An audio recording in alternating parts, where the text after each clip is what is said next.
بە گوێرەی ئامارێکی وەزارەتی کارەبای هەرێم کە دراوەتە NRT لە ماوەی 11 ساڵدا بەرهەمهێنانی وزەی کارەبا لە 281 مێگاواتەوە بەرز بۆتەوە بۆ 2800 مێگاوات کەچی هێشتا ئەم ڕێژەیەش لە ئاستی پێویستدا نیە و هەرێمی کوردستان ناتوانێت بێتە خاوەنی کارەبای 24 کاتژمێری. لەو ئامارەدا دەردەکەوێت ساڵی 2005 بەرهەمهێنانی کارەبای نیشتیمانی لە هەرێمی کوردستان 231 مێگاوات لەگەڵ 50 مێگاواتی دیکە کە لەلایەن حکوومەتی عێراقەوە دابین دەکرا. ساڵانی 2006 تا 2008 ئەو ڕێژەیە بەرز بۆتەوە بۆ نزیکەی 400 مێگاوات تا ساڵی 2010 ڕێژەکە گەشتوتە 900 مێگاوات. بەڵام بەرهەمهێنان لە ساڵی 2011ەوە تا ساڵی 2013 ڕێژەکە هەڵدەکشێت بۆ نزیکەی 2000 مێگاوات لەگەڵ هەموو ئەو بەرزبوونەوانەی بەرهەمهێنانی وزەی کارەبا کەچی بەدەگمەن هەیە هەرێمی کوردستان بوو بێ باخاوەنی کارەبای 24 کاتژمێری. ئێستا کە بەشێکی زۆر لە بەرهەمهێنانی کارەبا لە ڕێی کردی تایبەتەوەیە و حکوومەتی عێراق بەشەکەی خۆی لێبڕیوە هەرێمی کوردستان خاوەنی 2800 مێگاوات کارەبای نیشتیمانیە دیسان ئەوەش پێداویستی هەرێمی پێپڕ ناکرێتەوە.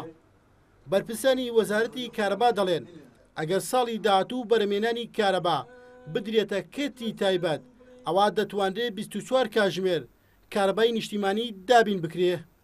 ئەو کارەبایی کە ئەدرێ وەکو تانکیە کە کونی تایە سەرف ئەبێ لێرە و لەوێ ئەبێ هەوڵ بدەین ئەو کونانە بگرین بۆ ئەوەی ئەو بەرهەمەی کە بەرهەمیێنین بە تەواتی بگاتە هاوڵاتیان.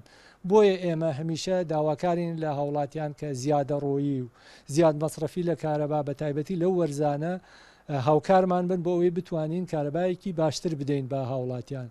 و ئێمە ڕێژەی بەرهەمهێنانیش بە بەردەوام هەوڵی زیاد بوونایە و زیادیش کراوە.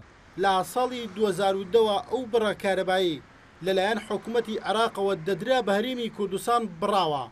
بێژگەلەوەی ئێستا هەرێم زیاتر لە 240 مێگاوات کارەبا دەدا بۆ ناوچانەی لە دەوروبەری مووسڵ ئازاد کراون. ئەمەش بۆتە بارگرانی بەسەر کارەبای نیشتیمانیەوە. لالایەکی دیکە بۆ چارەسەرکردنی گرفتی کارەبا بێزگە لە پێدانی بەرهەمهێنانی کارەبا با کردی تایبەت ئێستا وەزارەت سەرقاڵی بڕینی کارەبای کارگەکانی چیمەنتۆ و کارگەکانی شیشە چونکە زیاتر لە 300 مێگاوات کارەبا تەنیا بۆ ئەو کارگانە دەڕوات.